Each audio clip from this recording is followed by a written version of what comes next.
అరే రేపు పొద్దున 6 కాల్ చేయి పక్కా జిమ్ పోదాం. అరే నేను నైట్ కొంచెం లేట్ అయిపోయాను. రేపు పోదాం పక్కా.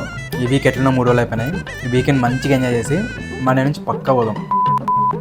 Welcome to episode number 1 overcoming procrastination. ఇది అందరికీ ఉండేదే, కానీ మనం దీన్ని ఓవర్కమ్ చేయాలంటే మనం చేసిన first thing setting a strong goal. ఒక్కసారి కమిట్ అయితే నా మాట నేనే విన్నా. ఒక పాయింట్ ఆఫ్ టైంలో నా mental health and physical health రెండు కరెక్ట్ లేవు. ఒకరోజు నైట్ నిద్ర పట్టక అలా అటు ఇటు తిరుగుతూ వెళ్ళి మిర్రర్ ముందు ఉంచుకున్నాను. ఆ మిర్రర్ ముందు నుంచో అందులో చూసినప్పుడు అక్కడున్న ఇమేజ్ నాకు నచ్చలేదు.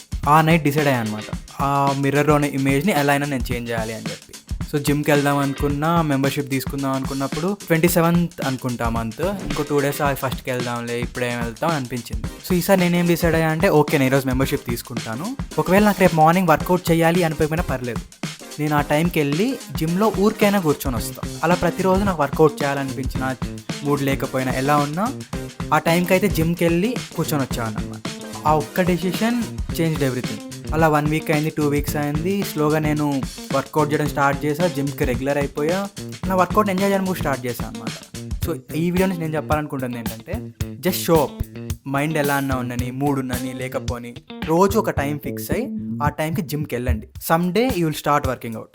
ఇంకేం చూస్తున్నావు? మీ ప్రతి బ్యాచ్లో ఒకడు ఉంటాడుగా ఇలానే, వాడికి ఈ వీడియో షేర్ చేయి.